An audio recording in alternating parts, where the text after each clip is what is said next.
Want my gedagtes is nie julle gedagtes nie, en julle weë is nie my weë nie, spreek die Here. Daarom, Vader, spreek nou, want u kinders wil luister. Amen. Liefdes, baie welkom aan elkeen van julle wat ook op hierdie Sondag ingeskakel is na hierdie diens. Nou kom ons maak die woord van God oop daar by 2 Korintiërs 10. 2 Korintiërs 10 en dan gaan ons lees vanaf vers 3. Daar staan: almal het dieselfde geestelike voedsel geëet. Nou goed, kom ons stop nou net eers hier. En geliefdes, God wil iets baie belangriks vir ons hier kom wys, en dit is dat ek en jy kan die oorlogsveld in ons lewe verander. Want die vyand kom en hy bring die oorlog in jou en my gedagtes, nie waar nie. Maar ek en jy kan die oorlogsveld hier verander met ons monde. Al die tyd het ons hierdie oorlog binne in ons gedagtes. Ons fight as ware ons gedagtes, en daar is voortdurend 'n oorlog wat woed in jou en my gedagtes. En nou kom sê God vanoggend, verander die oorlogsveld. Kom ons lees nou verder, vers 4 en vers 5. En almal het dieselfde geestelike drank gedrink. Hulle het gedrink uit 'n geestelike rots wat met hulle saamgegaan het. Die rots was Christus. Tog was God met die meeste van hulle nie tevrede nie, want hulle het in die woestyn omgekom.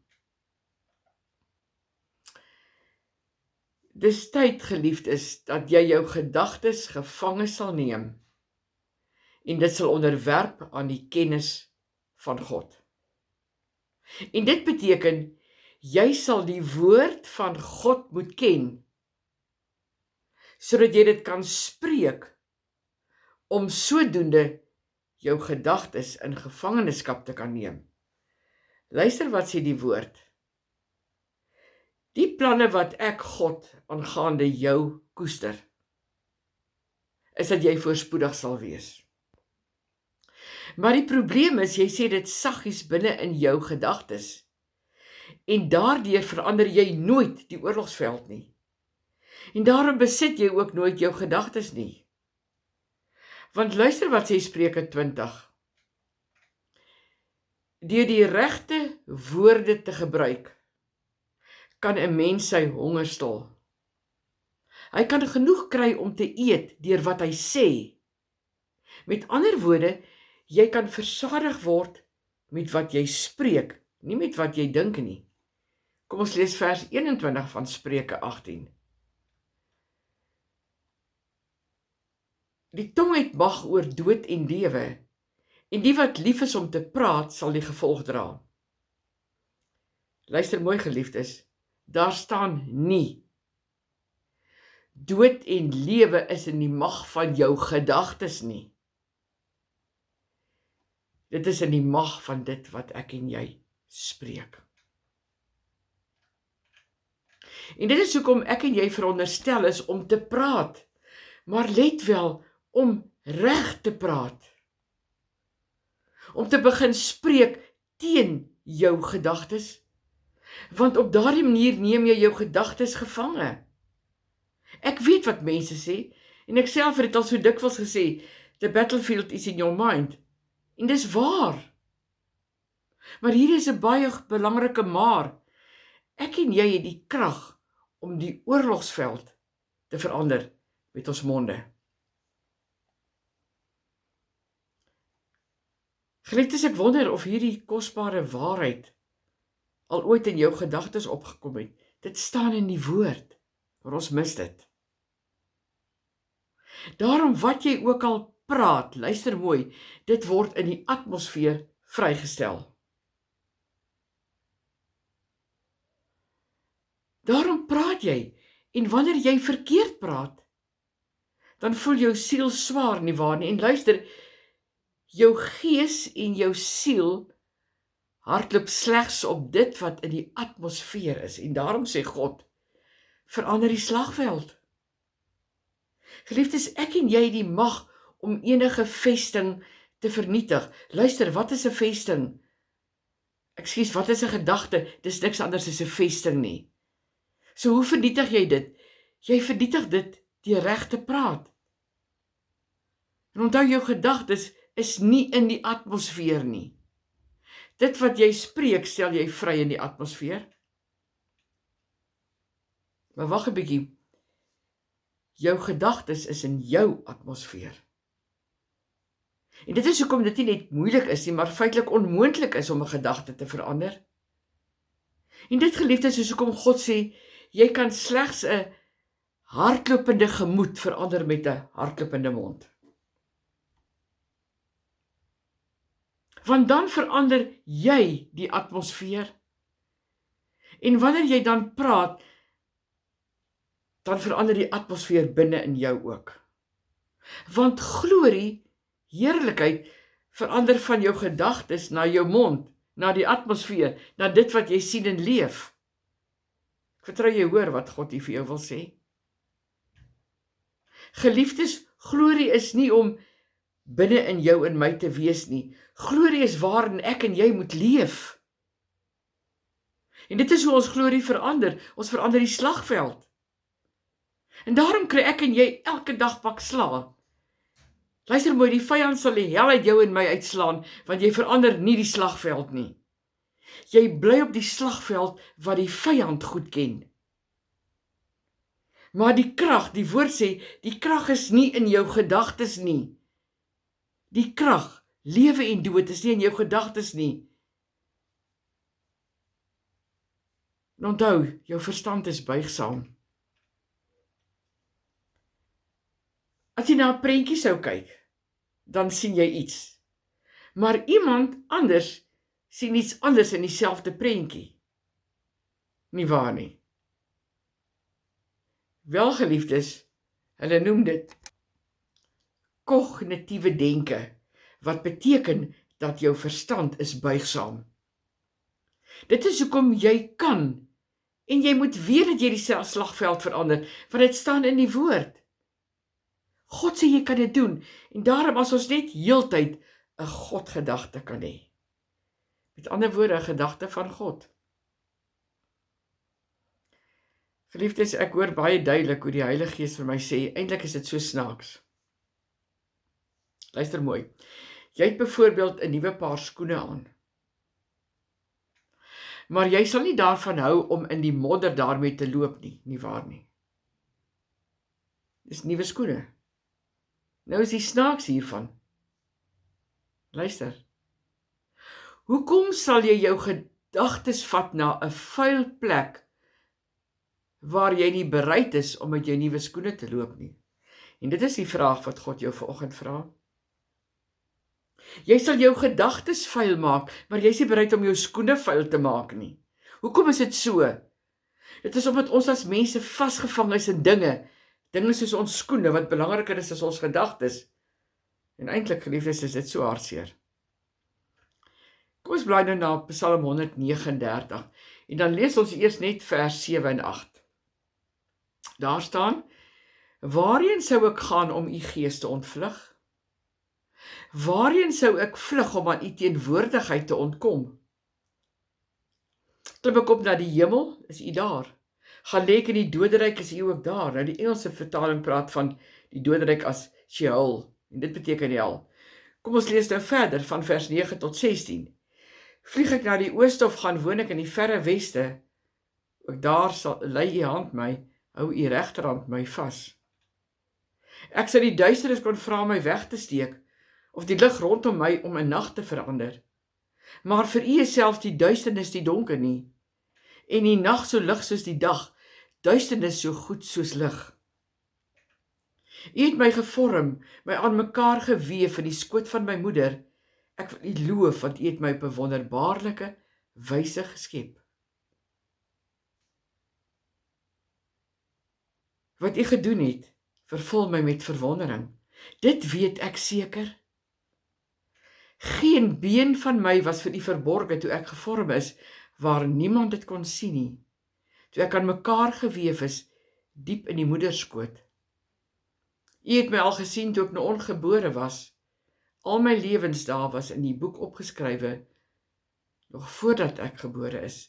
En nou kom ons by ons ankerskrif vir vandag, vers 17. Hoe wonderlik is U gedagtes vir my, o God, hoe magtig is hulle almal. Liefdes, dit gaan hier oor 'n God-gedagte.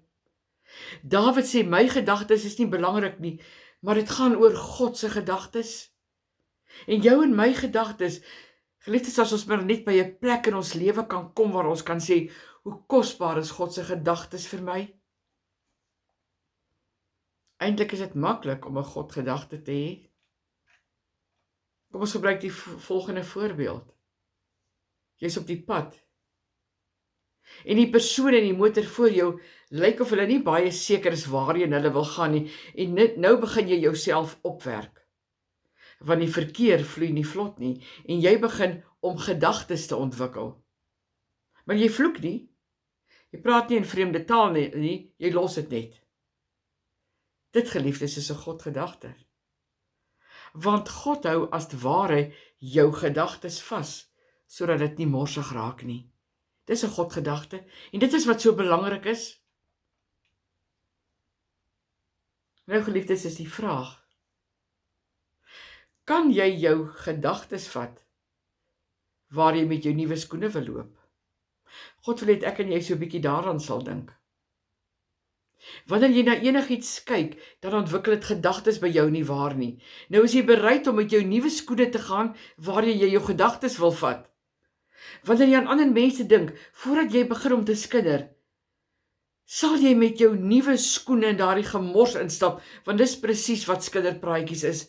Dis 'n gemors. En dit, geliefdes, is 'n vraag wat die Heilige Gees vanoggend vra. Kom ons lees wat staan in Psalm 77 vers 20. U het deur die see gekom, U weg deur die magtige waters gebaan, niemand het U spoor gesien nie. Wow. Wow. Geliefdes, die Heilige Gees wil hierdie skrif vanoggend by jou en my kom los. Wanneer jy deur dinge gaan, moeilike omstandighede en situasies, en jy glad nie verstaan nie, dink dan aan Psalm 77 vers 20. Kom ons lees dit weer. U het deur die see gekom. U weg is deur die magtige waters gebaan. Niemand het U spoor gesien nie. Geliefdes, luister mooi. God wil jou en my deur die see vat. Onthou, God vat ons nooit deur omstandighede nie. Hy vat ons deur dit.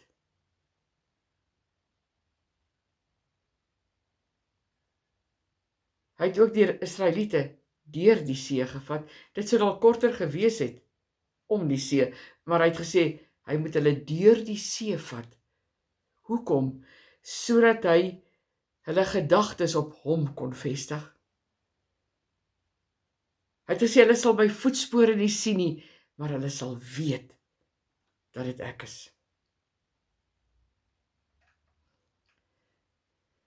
Nou, geliefdes, hoeveel keer in jou lewe kan jy ook daarvan getuig, dat jy nie God se voetspore kon sien nie, maar jy het geweet, dit kon net hy wees? Want God se heerlikheid kom met verandering, van wanneer jy deur dit gaan, en jy kan niks sien nie, maar jy weet dat dit God se heerlikheid is.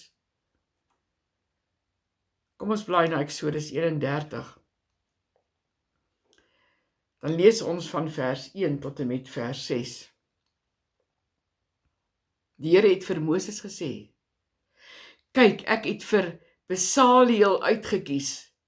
Hy is 'n seun van Uri, seun van Gur uit die stam van Juda. Ek het hom toegerus met my gees, sodat hy met vaardigheid, insig en verstand enige werk kan doen. Ontwerpe maak, en dit in goud, silwer en brons uitwerk, edelstene verwerk en monteer en houtwerk doen, hy sal enige werk kan doen. Ek het vir Oliabab, seun van Agesamak, uit die stam van Dan, aangestel om saam met hom te werk. Aan elke vakman het ek vaardigheid gegee, sodat hulle alles kan maak wat ek jou beveel het. So kom ons kyk bietjie vinnig na die agtergrond hiervan. Ons weet, geliefdes, dat Moses die mense moes lei. En Moses het besef dat hulle hardkoppig is. En Moses het al die tyd gedagtes rondom al hierdie dinge gehad. En dan kom God by 'n plek vanaf Eksodus 25, waar hy begin het om vir Moses te vertel hoe om 'n tempel in die wildernis te bou. Om sodoende vir die mense te wys dat sy teenwoordigheid altyd by hulle sal wees. En vir Eksodus 25 praat God net hoe om die tempel te bou. En dit moet die suiwerste vorm van dit en dat wees, en die tempel was leeg. En dan kom God met sy teenwoordigheid en hy vul dit. En wanneer ons kom by Eksodus 31, dan wil God ons kom wys van niks na iets. Daarvan vers 1 tot 3 het ons gelees dat Besaliel was die eerste man wat gevul was met God se gees. Ons het dit gelees, dit staan in die woord, dis wat God sê. En dan van vers 4 tot 6 sien ons dat God se glorie dinge kan verander. Wanneer God sy glorie in iemand plaas. En op hierdie punt mag jy dalk vra, maar wat het dit nou te doen met Psalm 139 vers 17? Luister. God se gedagtes is kosbaar. Want hy vat sy glorie en hy sit dit binne in jou, sodat jy sal weet hoe om 'n tempel te bou. En sodat jy nie 'n ek-gedagte kan kry nie, maar 'n God-gedagte kan hê. God gebruik leegheid en hy kom maak dit vol met sy heerlikheid.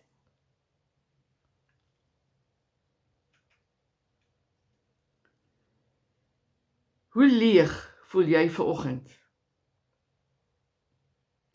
So leeg dat jy nie besef dat goud en silwer is binne in jou nie? En jy kan dit alles verander? Dit, geliefdes, is hoe jy oor jouself voel. Jy kan dit verander deur net 'n kosbare gedagte van God te vat en dit oor jou lewe te spreek, sodat sy heerlikheid jou kan volmaak. Net soos die tempel wat in die woestyn was, om die teenwoordigheid van God te bring. Die tempel was leeg. God het kom vul met sy teenwoordigheid. Jou tempel mag dalk leeg en vuil wees met jou eie negatiewe gedagtes, maar jy kan dit verander deur lewe oor dood te spreek. Want dit, geliefdes, het die krag om jou en my slagveld te verander na daar waar die vyand geen krag het nie. Onthou, in jou gedagtes het hy nog steeds krag.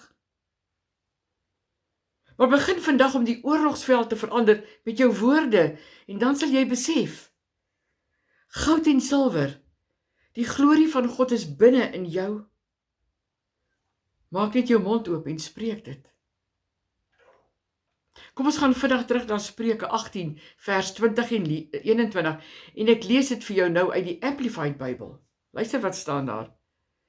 A man's moral self shall be filled with the fruit of his mouth, and with the consequences of his words. He must be satisfied, whether good or evil. Vers 21. Death and life are in the power of the tongue, and they who indulge in it shall eat the fruit of it for death or life. En dan sê Matteus 12, vers 37, op grond van jou eie woorde sal jy vrygespreek of veroordeel word. Geliefdes, het jy mooi gehoor? God sê jou mond is so belangrik. Wat jy praat is so belangrik, want dit is die lyn tussen lewe en dood. En daarom sê God, spreek lewe. Wanneer jy jou mond oopmaak, spreek lewe. Ons mag dalk sê, wel, ek ken hierdie skrif, maar die vraag is, doen jy dit? Dit is die vraag. Besef jy vanoggend dat jy die mag het om die slagveld te verander? Jy het krag om God se glorie te verander, en dan sal jy beter verstaan. Jy sal begin om God te loof en te prys, oor Psalm 77 vers 20, U het deur die see gekom, U weg deur die magtige waters gebaan, niemand het U spoor gesien nie, en dan sal dit vir jou begin sin maak. Dit sal elke keer jou gedagtes begin verander na 'n Godgedagte, waar dit vir jou maklik sal wees om met jou nuwe skoene te loop. Ek sluit af. God het vir Moses gesê dat hy is wat dit alles gedoen het. Ja, ek het jou deur die see gevat, sê God, deur die diep waters, en jy kon nie eers my voetspore sien nie. Ek het vir jou my goddelike gedagtes gegee, om jou met heerlikheid te vul, sodat jy kan weet dat jy die tempel kan wees. Ook in jou huidige omstandighede. Geliefdes, as jy weet dat dit God is wat dit vandag vir jou kom sê. Wat sê, ek is waarlik die groot ek is, sê God, en ek het jou gevorm in die geheim waar jy nie kon sien nie. So jy vir altyd, sê God, in my gedagtes sal wees. Dit, geliefdes, sal jou hele lewe verander. Amen. Ontvang dan nou vanoggend die seën van die Here, nie uit my mond uit nie, maar uit God se troonkamer uit vir jou. Die Here wil jou seën en jou beskerm. Die Here wil tot jou redding verskyn en jou genadig wees. Die Here jou God wil jou gebede verhoor en jou sy vrede gee. God seën jou. Amen.